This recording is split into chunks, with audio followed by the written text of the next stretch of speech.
Chrissy Swan had told me a story on radio once that I had done recently at a all-you-can-eat restaurant. It wasn't true. I'd never been to the place, but she swears her friend went up to me and I had my plate piled high and said, Dave O'Neill, I'm a big fan of you. Can I get a photo? And I said, I'm here to eat, and walked off. I'll tell you what happened. She dreamt that. I didn't say it. I hadn't been to an all-you-can-eat restaurant for a long time. Would you, if you were approached with a plate full of food? I'd still talk to people, whatever. Well, all I know is there have been stories about you when people get in between you and your food and you turn into a dog that growls. But you know what? I would start eating the food while I'm standing there. I've done that before. I would pick up one of the shish kebabs and go, oh, yeah. Anyway, so good fun. Yes, but I do hear occasional stories. This never used to happen to me, but like you, I have seen clips someone put on YouTube of sketches that I was in that I cannot remember. Someone put up a Hey one. I'm like, why did they put my name in? Oh my God, that's me. I cannot remember doing it. No. I cannot remember saying yes to it, filming it, going on the show. It's like your life has CCTV vision. And then they pull up a bit of vision where you go, I don't, because we all do things like I can't remember what I did yesterday, let alone I know. I mean, I'm getting old anyway. So I'm walking. I was in Noosa, say it properly. I was walking through Hastings Street. I was walking through the car park of the apartments we were staying in, and this bloke goes, I know you. I'm going, nice to meet you. Oh no, and then he goes, yep. You'll probably remember. I'm going, here we fucking go. I met you walking along the Millionaire's Walk. Do you know where that is? Is that in Noosa? No, it's in Portsea. Yep. And you know why I know this? Why? Because I was watching that Julia Zamiro show where she walks around and she does the Millionaire's Walk. Yeah, and they talk about it. What's interesting is that these very expensive homes are on Crown land. Yeah. And so therefore the public can walk basically almost through their backyard. Yes. And they don't sort of the people who own the houses don't really like people to know. No, they don't. Because we were walking along and I felt embarrassed because there were people there on a Sunday. They were from here to the window away, sitting there doing the crossword, and you felt like you were. It was like an open house. You felt like you were intruding. Anyway, so apparently I was walking along there, and a couple came up behind me. Right. And this is what I apparently said. I have no recollection of this. Apparently, I said to them, "It's beautiful here, isn't it?" And he said, "Yes, it is." And I said, "And that's my house there." Oh yeah, classic. Yeah. And he goes, "Oh, is that right?" And I said, "Yeah, I think it needs a bit of a paint. What do you think?" And he said, "Well, I'm not too sure whether it needs a paint or not, but all I know is that's my house." Oh no! Fantastic! So, what was this guy's relation to that story? The bloke you saw in Noosa. That was the guy. Oh, that was the guy that was his house. This is his house. And you can't remember that? I can't remember that. No, How long ago was that? That's a pretty good... I quite like the fact that I said, funny. I'm walking on Millionaire's Walk and someone behind me and I go, that's my house there, does it need a paint? That's pretty funny. That's pretty funny. And then of all the people to make that joke to was the guy who actually owned the house. And then of all the people to run into a car park and there's, but you run into him. And then it was really good because he told that story. We both laughed. And then we both walked off. Moved on. We didn't have to do the long... He walked out, he pointed and went, that was funny. And I went, oh, that was funny. I'll never forget you for that. And then, anyway, so... It's a similar thing when I did a gig for the Manly Rugby Union Club in Sydney. And you know Manly is a... Well, you know Manly because you swam. Anyway, it's a posh area now. Probably. Is it ever? Yeah. And anyway, on stage, they had for auction a beautiful picture that one of the former Manly rugby had done of all the houses along the cliff. Yes. And I got up there. I'd asked someone beforehand, and I said, all right, who's the richest guy here? Because they're all lawyers and stuff. That was so funny. What do you do? I'm a lawyer. What do you do? I'm a lawyer. What about you? What's your name? And there's this big married guy. I'm Kenny Wakapongo. You a lawyer, Kenny? No, bro, I'm one of the coaches. So they're all just white, rich guys, and then Kenny Wakapongo. People like that. Is that slightly inappropriate, the way you said his name? Yeah, Kenny. Well, it was just so funny. Everyone was a rich lawyer, apart from the players. It was like Kenny and, Bernie from New Zealand. Anyway. Well, the Wakapongos are a lovely family. Yeah, they're great. Yeah. Good players. Yeah. Anyway, and so before I got up, I said to the guy running it, hey, see that picture up there? Does anyone here own a house that's in the crowd? So that guy there who owns Mitchell's Bakeries or, Michelle's Patisserie. Oh, yeah. Yeah. He was in the audience, and it's his house, the second one. So I just got up and said, All right, okay, who's the richest person here? Turn to your neighbour. You're all lawyers. Who's the wealthiest person? I said, put it this way. And they're all murmuring and pointing and yelling. Anyone own a house that's in this painting? And they're all like, yeah, this guy. And I went, you. I said, which one is it? It was the second one. Anyway, pretty interesting. And then I think I added, there's someone breaking into your house. Hang on, look in the painting. It's like a friend of mine was doing a trivia night, and then he accused someone of cheating by looking up his phone for the answers to trivia night, and it turned out the guy was a judge, QC. So was he checking his phone for work? Or? Oh, he got really offended. He goes, "Do you know who I am? And how dare you? Say I was a cheat? Well, you're looking at your phone. It is a trivia night, you know." Anyway. One of my friends does a regular trivia thing, and one of their friends wears a smartphone, and speaks very loudly and clearly around it, because the smartphone will give you answers. So the trivia guy goes, "Who was the singer of Duran Duran?" And then the friend goes like this. Who? I don't know who the singer of Duran Duran was. Into his watch. Simon Le Bon. Simon Le Bon, everyone. Write that down. Simon Le Bon. Yeah, into his watch. They're all onto it now. They're all laugh about What it. a loser. Wow. I don't know these people, but I thought it was a funny story. I know that was one time we were staying. It's not a great story, but I was staying at a house and there was a quiz in the back of a magazine. There was 2 copies of the same magazine. I don't know why, but she was doing the trivia quiz and I had the same quiz in front of me. So every question she asked, I'd be going, Great. yeah, Great. Albert Einstein, yep. 1927, yep. Wow. You're Yeah, really smart. Yeah, really smart. How are you doing that? That's what some woman told me that her husband has seen Speaks and Specs so many times that he puts it on when people come over and he answers all the questions because he's seen it all before. Well, a friend of ours, we won't remain nameless, he recorded Sail of the Century and had a girl coming over. Really? And played it from the night before and just knew all the answers, but did it nonchalantly. Yeah. And she was great. really impressed. Yeah, That's I won't great. say who it was. Anyway, so what do we do now? We play the music.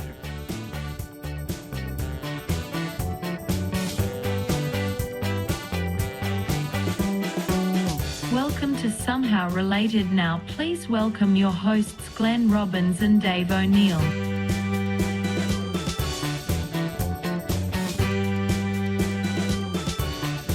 When you hear it, I think it makes you feel good. Yeah. Because you know that you're getting into a car and going on a journey with us, and I hope I think you would be in the driver's seat, and I think I'd be in the back seat, and our guests would get in the front. Sure. I always get in the back. I tell you why. Why? Because the one in the front is obliged to talk to the driver. Oh, you're right. Whereas the one in the back, you can just stare at you out the window, Well, But if you're in the up riding rough shot, you got to talk. I don't necessarily want it, especially on the way to a gig.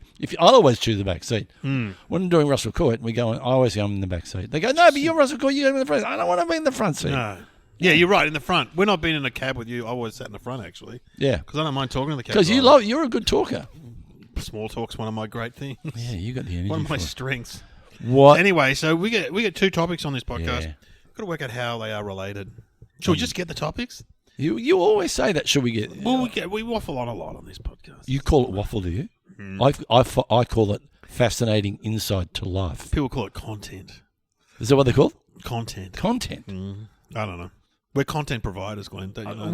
Well, I think the art form that is podcast. I mean, we're getting so well. We should get NDIS for doing this.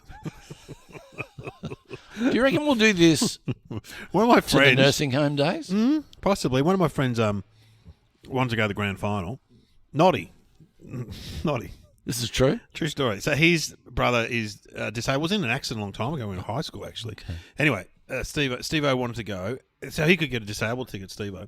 But Noddy had a normal ticket, and he wanted to go to the, he had it in another section or whatever. Yeah. Might have been members, I don't know.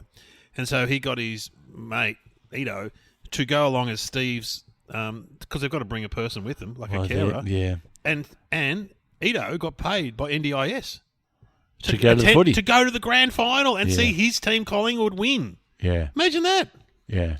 I mean, he needed someone with him, so, Yeah, so back in the day, have I told you the story? I was doing the comedy company. They didn't want us to do disco appearances.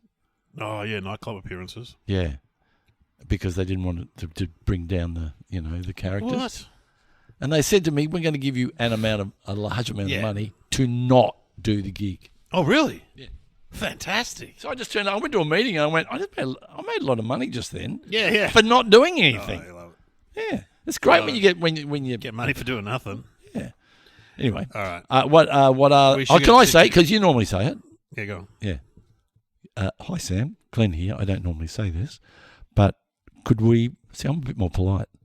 Can we have the topics, please? Playboy magazine and Braille. See how her tone was slightly different with me. Yeah, well done. Have you read Playboy? Yeah. When did you first see a Playboy magazine? Oh, probably about 12 or something. I went to Nana's house. Did Nana get into the Playboys? No, but Uncle Kevin, who was living there at the time. No. Uncle Nana Cla- Nana hang goes, on, hang on. Uncle Kevin lived with Nana. Uncle Kevin moved back in with Nana when he had a divorce. Oh no! And he was going slowly blind. Oh no! And so Nana goes, "Oh, Kevin's got some magazines if you want to have a look." I think I know. And why so on the top was like mechanics, And if you went down manly 3 stuff. or 4, 3 or 4, there was Playboy. That was pretty exciting. But the other factor about me growing up was that my mum worked in a newsagents, Box Hill News Agency, Station Street, for her cousin Coral and Peter. They're still kicking. Coral is a name you don't hear. Yeah, Coral's still kicking. Coral and Yeah. Peter. Yeah. And we were very good friends with Bradley, their son, and Yeah. Anthea, the daughter. Anyway, so Mum used to work at the newsagents, and she said they sold a lot of what she called dirty books in in Box Hill. And her theory was that because there were a lot of flats in Box Hill, that's why they sold so many dirty books. Because there's men living alone in flats. Well, look, before the internet, Looking at dirty books. it was the only way in my time that Yes. you ever saw a woman Nude. naked, and albeit in an appropriate manner that they showed them, objectifying them. But Anyway, Yeah. Oh, what sorry. would happen in the newsagents? Mum would bring sorry. home old magazines. They would tear the title off, the top off, right? And whether it was National Geographic, Australia Post, Time You couldn't magazine, and they would send the titles back to the supplier saying to we say, didn't sell these. We didn't sell it, and they would just throw them out. But Mum used to bring them home for us, and so she would bring home. And so she'd bring home Playboy. Yeah, and But she didn't know. She knew. My wife finds that very disturbing. Great story. That your mum used to bring home Playboy. I said, Did was it she just not- Playboy? Did There it would- not fall open in the car on the way home to see a There would woman be a there whole. on the floor There with would be a whole. satin Not just sheets? Playboy, Glenn. There was Time magazine, National Geographic, Oh, Australia yeah. Post. Yeah. Then you had those magazines that were slightly pornographic, like Picture and People. Yeah. There was Zoo magazine. Did your dad know? I'm sure Dad. Dad would have been would have onto it straight. snaffled a few of the When she, where would she I put think- them? Where would she? Come on, where would she put them? She'd leave them on the kitchen table, and we'd come home and go, "Oh my god!" But hang on a second. So didn't Mum see the nudie? Yeah, she knew what So they she were. didn't mind, She called them dirty books, and so but she didn't mind you seeing them. no. Oh, that's quite healthy then. Is that liberating? Well, Anyway, I think that there comes a time when we need to well, understand that men because and women Playboy have was different pretty bits. tame though. Playboy was pretty Oh, tame. it was, yeah. And then there was Penthouse and Hustler, which at one time she put home a Penthouse, I think by mistake. That was pretty full on, more explicit. Well, I must admit, ours was not dissimilar. There was a period in my life, you'll be surprised, that because I was one of 3 brothers, as you were, Yeah, 4 boys. 4 boys, and we didn't have a lot of ladies in our life because we weren't courageous enough to. Well, same here. Yeah, we were a bit timid. Yeah. And anyway, so we would go down to the beach house that Mum and Dad had stopped sort of using, and we would go because one guy worked at Carlton United, and he would bring a box of beer Yeah. for free. Yeah. And another member of the family would go and bring a big pile of Penthouse magazines. Jeez. What a weekend away. Well, we would go surfing, light the fire. Yeah, serious. But hang on, we didn't get, but nothing bad. But hang on, it's only worse than you. Bit weird. Well, hang on, We my didn't mum. sit it- It'd we be didn't- weird if Mum had turned up. Your mum's turned Yeah, put them on the Mum's- kitchen. I know. That's what my wife says. It's very disturbing. Yeah, but ours It's was completely legit, and we would read out the Penthouse letters. okay. Do you reckon they were made up, or I met someone who worked at remember Truth had a similar So thing. naive, my young friend. Remember that? So they'd always start with I was home by myself. Then the Swedish water polo team minibus broke down outside my house. Yeah. They knocked on the door wanting to come in and shower. And there's always a line, little did I know. Yeah, little did I know. Little did I know what would happen next. She leant forward and her top fell open. Yeah. And my trousers somehow by themselves fell to the ground. Before I knew it, I was making passionate love with her on the back of the ute. You know the thing I will say about Playboy, at least the back of the back of the ute. At least the women look kind of normal. You know what I mean? I mean they tended to be busty though, didn't they? They were busty in Playboy? blondes. Yeah, they were busty blondes. It was very. But there was no fake boobs in that era. Was there really? No, not really. No, not the ones that we would have looked at. It was Marilyn Monroe was the first. Yeah, she and that look of they were always sort of like on a. They were never. It was usually a neutral on a bed or something. But they weren't. There was not. I mean, they were. It's sexual, but it's just Penthouse. Penthouse was full on. Yeah. That they really stepped not over the line. Yeah, they did. Well, I'm not saying Playboy wasn't inappropriate. Well, was it inappropriate? I don't know. Of the times, it was kind of like it was. It was pretty tame, but it's still like naked women just for the sake of men. And it was that thing about the fold out where you. Oh yes, the centerfold. Yeah, and you would turn the magazine like angels in the centerfold, and it would go flop down. Remember that? Where were the staples? What was that song? Jay Giles Band. Years go by, I'm flicking through a girly magazine. Angel is the centerfold. So, but if you were to go through it, there would be a girl on the front. That would say, and that tended to be the centerfold woman. Yeah. And then listen to us experts. And then I never know it so well. Hey, but as my dad used to say, I buy it for the articles. Like when my granddad. The articles were pretty good there for a while. There was some like Hunter S. Thompson people that used to write for, and also like my granddad used to buy The Truth, which was a rude newspaper, for the form guide. Yeah, absolutely. Best form guide. Yeah. Had nothing to do with the page 3 girl at all. No. I mean, it was terrible. They had funny articles and funny cartoons. Good cartoons. Pretty good cartoons. Well, they tried to be sophisticated. Yeah, and a bit in every other way, even though they had... And they would have one nudie model. And then other nude ones. And then sometimes you get up the back. I'll be honest with you. You didn't make it to the back. Don't tell anybody. But I met someone overseas who said they'd been in Playboy. Yeah. Wow. I met a woman the other night who said not only was she a Carlton Bluebird. Carlton Bluebirds? She was also a Big M girl. Look, Big M girls. Oh, now we're going to sound creepy. But our generation, there were posters. We were allowed to. We were young once. Yeah, we were young. And the elderly men out there, Big M girls, you always wanted to meet a girl like a Big M girl. Number one. Oh, God. Anyway, Playboy. Well, Hugh Hefner was creepy, though, wasn't he? Walking around in his dressing gown. Look, he epitomised creepiness, really. The Playboy Mansion with his grotto. Well, isn't there a show now on one of the streaming things? About the Playboy Mansion? Yeah, and how that he would take advantage. It would just sort of... It sounded creepy. Well, what about Playboy clubs? There was a TV show. Well, Playboy clubs, that's right. The bunnies in their little bunny outfits. Yeah, it was very American, and Deborah Harry was one. Why is a bunny epitomised as being sexy? Is it because rabbits have a lot of sex? Maybe. It's just a weird thing where men would go to this club. And if you're a rabbit and you said to another rabbit, do you feel like having sex tonight? And the other rabbit said, no, thanks. You go, bullshit. You're a rabbit. We're meant to be at it like rabbits. Yeah. They talk about it, how we're really good at it. Anyway, sorry, what were we going to say? The mansion. It's a weird thing. No, but just the Playboy Club. There would have been hundreds of them in America. Oh, yeah. Where businessmen would go on a Friday night and they had comics there too. I think they had comedians performing. Yeah, it was a whole era of that. Things are different now. Mind you, it would not be that different to going to a golf club. A golf club? No, to a strip club now. Yeah, but it was seemed to be more acceptable than a strip club, didn't it? The Playboy Club. Oh, I see. So it was sophisticated. A bit more like a cross between Freemasons and the pub or something. I don't know. Weird.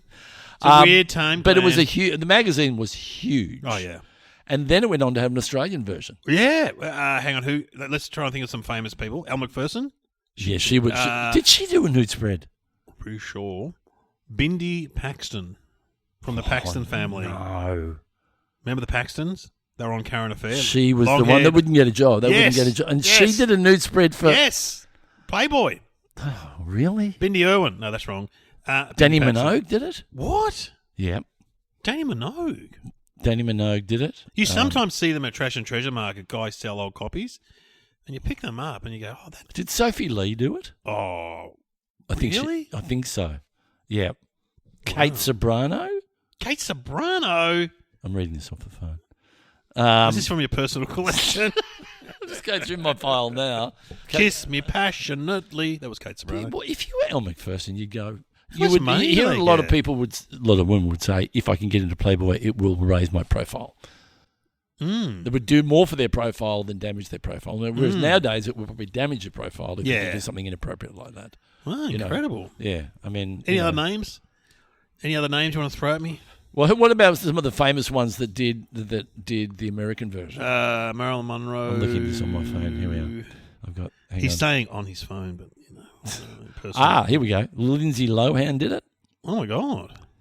Drew Barrymore did it? Drew Barrymore. You know, okay, here's what's happening. Right to all the people that are listening right now, when I say these names, you are imagining them in the nude. Okay, you go on. A few more. And then, in fairness, Yes. for equality purposes, Glenn, we're going to do Cleo centerfolds because I can already remember two. that Oh, were okay, that's there. good. Yeah, I Okay. can too. Well, Sharon Stone did it. Oh, wow. Very attractive. You seen Sharon Stone's boyfriend lately? No. This is a good message to any men out there. You've just got to hang around because her boyfriend is like a bald, short guy. And someone was saying this on a podcast. It's just a waiting game. It's a waiting game. She went out with so many good-looking models and stuff, and then Yeah. in the end, she ends up with this short, bald business guy. You know, he's been waiting in the wings for years, probably, this bloke. No, Okay, keep going. Yeah. Kim Basinger. Oh, wow. Melanie Griffith. Oh, wow. That's all, I think. Okay. All I can remember in Cleo, when they did the Australian Cleo in the centerfold, first one, Jack Thompson. Red Simons. No. Yes. He did a Cleo. Yes. Oh, my Or Skyhooks. Some are Skyhooks. So did we see penis? No. What did you see? I don't know. Just lay on their stomach. I think so. That's all I've got. That's all I can remember who was in it. Who would do it these days? And yeah, who would surely Bondi Vet. He'd be in there. With a horse placed or an animal, a rabbit, holding a rabbit. Grant Denyer, deal or no deal? No deal, Grant. I reckon Grant Daniel would do it. Yeah. Who's the host of the disc show Tipping Point? I reckon he'd do a nude spread nowadays. His profile's pretty good. Oh, Larry Emder. No, he's not Larry. And Larry Emder's been working out. He looks good. He's buffed. Yeah. Emder, Grant. You get a whole quiz show episode. Would there be a politician? I reckon Albanese might do it. Oh, yeah. Get my gear off, Glenn. Barnaby Joyce. Barnaby Joyce, that'd be good. What comedian would do it? Hughesy be in there. You reckon Hughes would do it? I reckon Hughes would do it. Yeah. I'm looking good. I reckon I might do it if I could do a surfing one. Oh, yeah. I'll just stand there with a surfboard in front of me. Yes. And you know, and I reckon you'd do it. No, I wouldn't. You would. No, because I've got small What? feelings. Anyway, they're still looking in the roof. Can we talk about Braille? Should we talk about Braille? Talk about Braille. All right. Braille. You know who invented Braille? You know who invented Braille? Someone called Braille. Yeah, Louis Braille. Frenchman. How did you know that? No, it's no stuff. You know stuff. Louis Braille. Always Would you intrigued. name something after yourself if you invented it? Yeah. Let's just say you. Depends what it is. Sandwich? O'Neill sandwich? Yeah, no food. Food doesn't count. But Food? if No, you it does count. Does it? Well, the Caesar salad or something. That's named no, after yeah, someone. no, Isn't it? you're right. Salad's, no, Waldorf. What are you most likely to invent? It's probably something to do with food, I reckon. Yeah. The Robbins technique. What about you? You invented a Pilates move. Oh, that's the Robbins technique. Oh, Well, yeah, that's Pilates good. named a whole movement after himself. Because he was in a hospital bed, and he used the springs off of the bottom of the bed Yeah. to work his body again. And then it became a cult. Not a cult. It became a worldwide phenomenon. I just did it today. And also, it had another name for a while, but then he went, no, let's not call it. Oh, really? Yeah, let's not call it Bendy Stretchy or whatever. Let's go back to Pilates. I reckon that's a very good name. Bendy What's your Stretchy. name again? Pilates. Well, it has a connotation of important. Well, Braille was invented by a guy who went blind, a French guy who went blind. And so he invented it's based on the French alphabet. That's all I know about Braille. And you see it sometimes at ATMs and stuff. What do you know about Braille? I know that it comes in rectangles. Yeah. What's this long Little square one? squares. Yeah, it's like a dominoes thing. Oh, I didn't know that. I think there are 6 per, so you don't mix it all up. I think that it may have something to do with the size of your finger can feel one. I think is it. You know what I mean? Is that right? Yeah, right. Because when you look at a page of Braille, it's it's basically a whole lot of dots and like dominoes, yeah. dots and non-dots, Yeah. isn't it? I think it is. I don't know. You're right though. There are gaps in like little And indentations. I wonder whether, like Morse code, does it spell out letters or does it spell out That's collections a of good words? I think there are letters, or is it like sign language? There's words. Because sign language is like sections of words. Yeah. Or sign language is like the sun's coming out and you do it, and I feel and you tap your heart, and I'm in love with you, and I need to go to the. You do this one to your head, like he's a wanker. Yeah, and there's this one, which is this is bullshit. Is it really? Well, I'm holding my hands up. There's the horns or the bull, and I'm putting my hand out there and that's bullshit. Meaning the horse is Really? the cow is doing bullshit. What else do we know? Basically, it's wonderfully people who are sight impaired Yeah. are able to still read. I wonder if Uncle Kevin, who's already been mentioned on this podcast, he's blind. He's fully blind now. He moved from Richmond, Melbourne to Hervey Bay, Queensland, because the Meals on Wheels were better up there. It's the reason for moving. Oh, Meals on Wheels. I'm getting them mixed up with the other one, which is Meals on Wheels is the council do. They bring over the. Yeah, Meals on Wheels is good. And I remember that wasn't that good in Richmond, apparently. He moved to Hervey Bay. Well, it would depend on what kitchen you're coming out of. But there are some of those companies now that bring out food for elderly, and I got to say, my mum used to have it. Wasn't great. Yeah, it wasn't great. I know, it's like getting on a Qantas plane, they give you a banana. You know what I mean? You get a banana. It used to feel for my mum, and you'd have, some sort of, chicken mustard with something. It looked like. And you'd see, I would look in occasionally, see it all come out of a big bag. It's not good. Anyway, so. You know what my mum said to me one day? I just want a party pie. So I got her a party pie. She wanted a party pie. Isn't that a beautiful thing? Strawberries was another thing they never had. Just want some strawberries. And you got her more than one party pie, didn't you? I ate one in the car. All right. So you got two. She only wanted one. You got two party pies and you ate one. Oh, gee. No, that is a good thing. So at the time I bought my underpants for my mum. That was above and beyond. Yeah. She needed underpants. I had to go and stand in the ladies' underpants department and stand there like I was an old creepy person looking at underpants. And then I had to say quite loudly, I'm looking for underpants for my mother. That's why it's... And the antenna came over and went, wink, wink, I know what you're up to. No, Yeah, she I'll did. She was very helpful because Mum wasn't wearing the... See, that's why... I bought her a set of G-strings. A set of G-bangers. G-bangers. The thing about now, I would imagine with Braille, I know sometimes you will see it on the lights, on the pedestrian lights. Yes. But most of the time now, Isn't that why they invented the beep, boop, boop, boop, boop? yeah, most things, whether you're on a computer or they can translate it, they can put it into voice. So if you have something on the computer, everything true. can be read now. Which is uncle- incredible to think that everything can be read. And I would imagine they probably have machines where you could run them over a menu or something, and it could maybe. I'm imagining that, but it's wonderful the people who are sight impaired are not left out. And I know with my TV, sometimes when I put it on the wrong setting, it describes the scene. Oh, that freaked me out when that first happened. A man walks into a room. He looks confused. That freaked me out. I thought, gee, these subtitles are a bit over the top. Yeah. No, you know what I thought it was? I thought it was a narrator. Yeah. Well, gee, this narrator's really going over the top. Because I don't know whether you know, but we have a version of that for this show. Oh, really? Yeah. So Dave leans back in his chair, has He another burps. drink. He scratches himself inappropriately. Glenn's gone to this holiday Glenn is again. looking himself in the mirror. He's admiring his own hair. He stands up. He breaks wind. He walks around the room. Glenn answers an email again. But and then you obviously got to take it off. But that is wonderful because a person could know exactly what's happening on the screen because of the description, and they do it around the dialogue. So it's just wonderful. When I was at teachers' college, I got a job looking after a blind kid. So I would pick him up in my Tirana. Well, they paid me. He was a lovely kid, and I would take him to the school holiday program, which was at the local library or something, and I just had to look after him. But he was really interesting. He was so in tune with noises because he was blind. He would say, your car, one of the spark plugs is gone. I'm like, really? He goes, yeah, it's not working on all... Oh, that's amazing. This kid, he goes, it's not working on 4 cylinders, it's working on 3, I reckon, by the sound of that. And then I would pick him up a different car. He goes, this is not your car. What car is this? So, yeah, he was a great kid. What happened to him? I saw him in an ad, actually, because he seemed highly... intelligent, this kid. Yeah, it's just that he was blind, anyway. Because Mick Malloy and Jeff Stilson and I played with the national blind champion.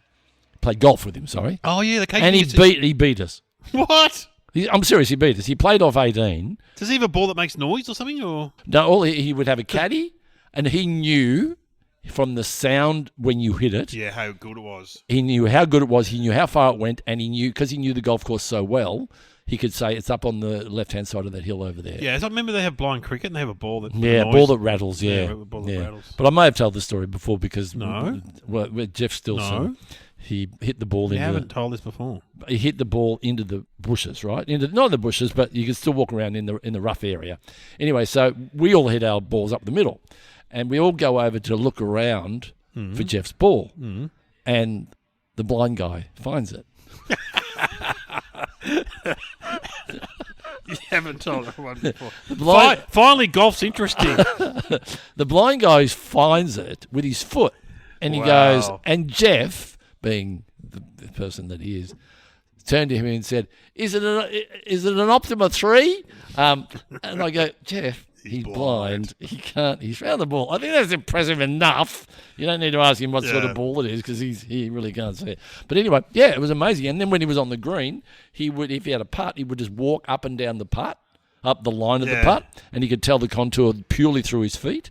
And he sunk a 30-footer on the last hole to win. Now, you would think that I would be happy about him sinking a 30-footer, given that he's 30-footer. That's pretty good, isn't it? That's a lot. So he hit the ball 30 feet and got it in the hole. Yeah. Wow. Yeah. And then, but with that, he won the match. Was that a bit annoying? Jesus. Why isn't he in Happy Gilmore too? I've just remembered a joke that Brad Oakes told me, friend of the show. A woman comes out of the shower naked, and there's a knock on the door, and she goes, "Who is it?" And the guy goes, "It's a blind salesman." She goes, "Oh, fine." Opens the door, and he goes, "Do you want vertical or horizontal?" Hey, he wasn't blind. He was selling blinds. Okay. Think of music. What can we have? Playboy, Braille. What is the connection? Is there any famous Playboy? We could have a little bit of that. There was a show called. No, there was The Mansion or whatever. There was something from The Mansion. There was a scene in Curb Your Enthusiasm. Yep. I don't want to say this in the wrong way, but Larry befriended a blind person. Oh, that was fantastic. To carry the furniture. Yeah, and then they got to know him and spent some time with him, and I think he ended up picking their penis and everything. Anyway, it was a bit mean. He was a bit blunt with his responses. Anyway, the blind guy gets a girlfriend. And the girlfriend said she's a model, but she's not. She was not attractive, right, but she told him, the blind guy, that she was a model, which is, Let's have a listen. This is my girlfriend, Rhonda. Hello. Hi, Larry. Hi. Nice to meet you. Can you believe it? I hooked up with a model.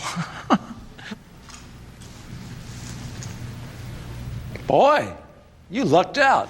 Hey, listen, let me ask you something. Sure. Don't you think she's beautiful? Eh? Well, you know, what's the difference what she looks like? You can't see her anyway. What? That's one of the advantages, right? That and the good hearing. Good hearing? What is that, a myth? I thought blind people had better hearing. Oh, funny stuff. Yeah. I missed a bit of Larry. I've been reading the Larry Charles book. I'll lend it to you. Who's the director-writer that worked with Seinfeld and Curb and Larry, and did the Borat movies and stuff. Is it good? Oh, really interesting. Really fascinating. Oh, because he's a bit of a cat. He's a bit of a dude. The bearded guy with the sunglasses. Yeah, a bit going on. But that's good. I must. He's one of the reasons why those shows are successful, though. He's one of the reasons because he knew how to write for the. You're like that. You know how to write for people.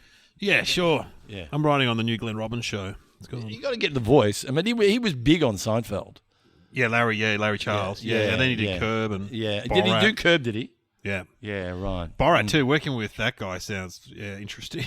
Gosh, you think about the Borat movie. I mean, I love the Borat movie, but it's just a big undertaking. Well, Jeff Stilson used to work with him. Oh, did he? Yeah, and he told stories that were pretty scary because they would go work in with Borat or Larry Charles. Work with Borat. With Borat. Oh, that's they right. would go in and they would do things that were quite inappropriate and illegal. And the car was kind of waiting for what's his name, Borat. Yeah. He was out first, and they were left holding the Sacha Baron what Cohen. the hell just happened? Yeah. And people would get aggressive. Yep. And they'd be chasing them down. Yeah. It was like pretty scary stuff what they were doing. Yeah. Which is all very well. I don't like that sort of stuff where people get exploited for their goodwill. No. I don't. I really don't. I don't like prank phone calls. I don't like people just being trying to get through their day, and you went and go, I'm going to get this guy with my funny character that's got a pile of shit in a bag, and I'm going to put it on the table. Yeah, that's just not. But I think he did expose rednecks and stuff. It was pretty funny, some of it. Some of it you reckon that was appropriate, do you? Fun. Just funny. I don't know. Okay, what is your answer? My answer is, look. I think that they were probably the first magazine. They were the first with a lot of things. I reckon they were the first to put out an edition that was in Braille. Wow. Maybe. It does beg the question, though. Look, please don't take this the wrong way. What are they feeling? If they did do a version that was in Braille. When young boys look at magazines like that, their mothers always say, don't touch yourself too much, you'll go blind. If you're a blind person reading Playboy... You're already blind. But can you go more blind? Hey, I'm already blind. We're already blind, Mum. I'm already blind. Can't go more blind. So don't worry about it. I'm in my room. You get a room with a Playboy Braille Playboy again? Oh, yeah. Oh, yeah. I'll be happy for them. Maybe blind people got a discount. Maybe they got a discount. What That's do you Braille, mean? isn't it? Braille. No, I can't work out. I'm going to go along with what you said. Yeah, okay. What is the answer, Sam? A blind reader wrote to Playboy's founder, Hugh Hefner, requesting a Braille version of the magazine. In 1970, Playboy became the first gentleman's magazine printed in Braille, available through the National Library Service for the blind and print disabled. It was a statement about accessibility and the right to read.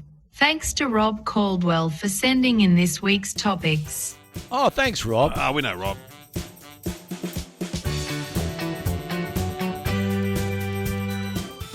You have been listening to Somehow Related with Glenn Robbins and Dave O'Neill.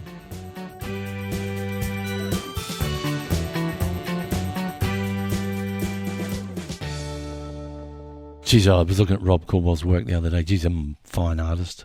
He was a comedy writer, now he's doing artwork, isn't he? That's what he's doing now because, geez, I love his work. Well, it begs the question, if there was someone in the nude and you're doing Braille, are there, on the nude picture, is there some raised bits? You'd reckon. Well, obviously the nipples are begging. Yeah. I mean, and if let's just to be fair, if it was a penis, yeah, if there was you could have a raised bit. A raised bit. Yeah, well, it's quite a long raised. It's not to keep on going. Oh, imagine. Well, I mean, because they don't. If you're reading Playboy, you just don't want to read the articles. Yeah, you want to see the pictures. Well, you want to feel the pictures. Blind, visually impaired people just have to imagine it, I assume. It's imagination. It's imagination, Glenn. No, yeah, I guess so. Use imagination. I'm being inappropriate. I shouldn't. I'm not making any light of, No. Why don't we would have some visually impaired people listening because podcasts would be great for them. So hello to anyone. Oh, please. Visually impaired. Yeah, we'd love to hear from you. Yeah. Let us yeah. know if you've read the Playboy edition, if you were around from 1970 to 84. If you read the editions. Well, good on. You got to say, the Playboy. That would have been a good thing. Created a service because people who needed to have Braille weren't being serviced during that time. Right. And I can't think of. There probably was never any magazines that you could, read in Braille. No. Yeah. No, they were the first one. Are there Braille sections in the public library? There must be. Yeah, I think there are. These days there are. Absolutely. Yeah. Oh, they have their own library too. They have Braille library for sure. Yeah. Why don't we end because we've got somehow unrelated now, and you can subscribe to it. Let's end with it. Oh, hang on, what did you just say? We have got something called somehow unrelated. We have this. It's this new thing that we've set up where we do extra shows. Shows. And you can pay to subscribe. Yeah, it's extra shows. Trying out quizzes and games. I'm playing dumb here because I know. Yeah, I know. Anyway, if you go to the show notes and click on the link, you can subscribe, and the money goes to the podcast. It goes to the Courtney, our because producer. it's not free for us to have these microphones and this desk and to keep Courtney in. And this podcast continues on as it always has, but somehow unrelated is new. Why don't we play an excerpt right now from it? Oh, well, we've had fun doing it. Have some great people on it. Let's have a listen. And we're going to keep on doing it? Yeah. So if you signed up, it's going to keep on going. You get a new extra show every fortnight. Let's have a listen.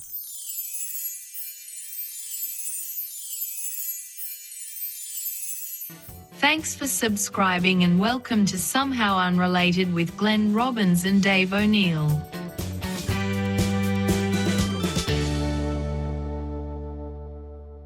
Hello and welcome to Somehow Unrelated. Somewhere unrelated, so you've put an "un" in front of it. So if this is for people that have signed up and for these special shows, and they're special. Special? Yeah, they're special.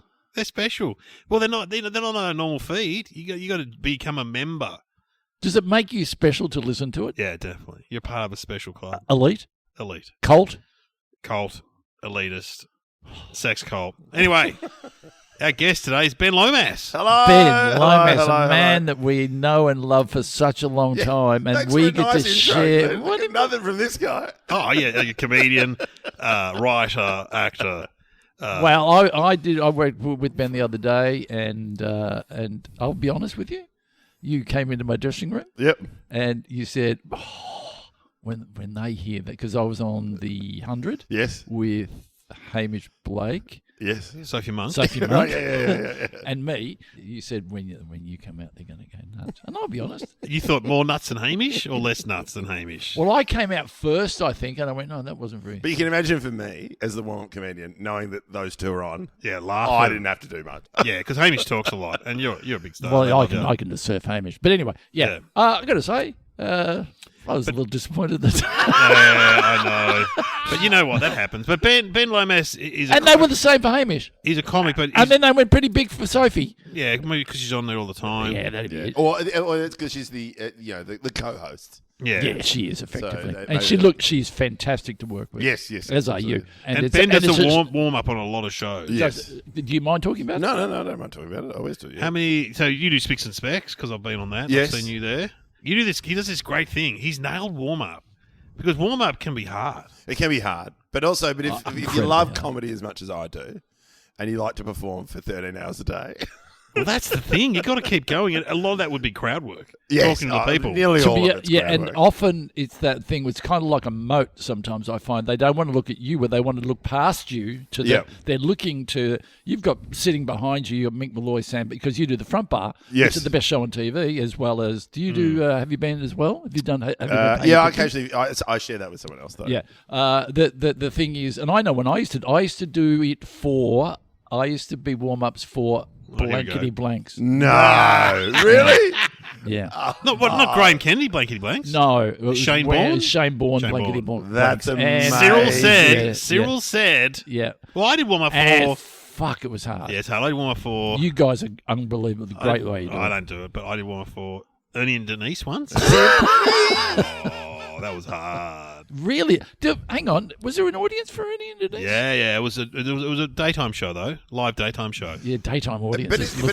But it's like I love it, but I think I love it because it's like I've turned it into something that I think you have turned into something of your own. Yeah, of my own, and then also it's generally helped with my stand-up, which I mean to the point now where it's like sometimes what I prefer to do is if I'm doing a game show, I kind of like to book a gig at the end of the day. Because then if I'm at a comedy club and I rock up, I'm so hot. Yeah. Like I just feel the energy in the room, and I'm just getting off. I go like, yeah. It'd be hard to follow. Yeah, sometimes it is, especially because I'm make note of this because you're supporting me at the Brighton Bars, doing a gig at the Brighton Bars with Ben Lomas and Brooksy, who runs it, who used to be in the Music Men, playing. He goes. Ben Lomas, mate, he's bloody genius. He just comes out, he talks to the crowd for like half an hour. I said, well, fuck, he better not do that before me, because that's so hard to follow. Yeah. Well, yeah. Because the psychological thing is, where's the guy that was talking to us? Yeah, Who's this guy fucking or tell where's us the about... guy who's making it up on the spot? Yeah. Which He is just why audiences, like when you deliver material, even if it's pre-written, which is most of it is, like you got to sell it like you're selling it for the first time. Yeah. But if someone's just talking to the audience, then sometimes it's magical. It's like following a musical act. It's too hard, or magic, or anything. Is Ben sounding okay with that microphone? Yeah, just sounds worried. good, doesn't it? Does that sound all right? Yeah, well, not saying just good. I just thought I can hear a bit more echo with him. Do you want me to go into the bathroom? Yeah, is that better? Should I dab it up there? Is that better? Because that is better. Yeah, it does sound a bit better. But I'm not saying we don't use that. No, we're going to use that. Am I the first Patreon guest? No, we had Carl Chandler, hey, which was and Ross Noble. And Ross Noble's on the phone. He's on the phone. So we're not used to having, but Carl was, fine. But to say, just for all the listeners who are able to work out what this actually is, extra bonus content. Big fan of the pod. Oh, there Can I just say? Big fan of the pod. I listen to it. I have listened to it from day one. Perfect AM radio for guys in their 40s. Thank That's you right. very much. I don't want to listen to Also- National. I don't want to listen to ABC National. But I do want to listen to my two dickhead friends talking about ridiculous stuff. And getting stuff wrong. And getting stuff wrong. And also just clear dad vibes as well. And Yeah, a lot of dad vibes. It's amazing. So Yeah. I always... There's a home for it. And I look forward when the pod comes out. Also, There it you're is. young There it is. for our crowd. I've met our crowd. Well, I know. That's why I'm just like, for your older audiences, they've got to work out how to... Oh, here to sign up Just like- for this. Get on board. Somehow unrelated. Subscribe by finding the link in the show notes.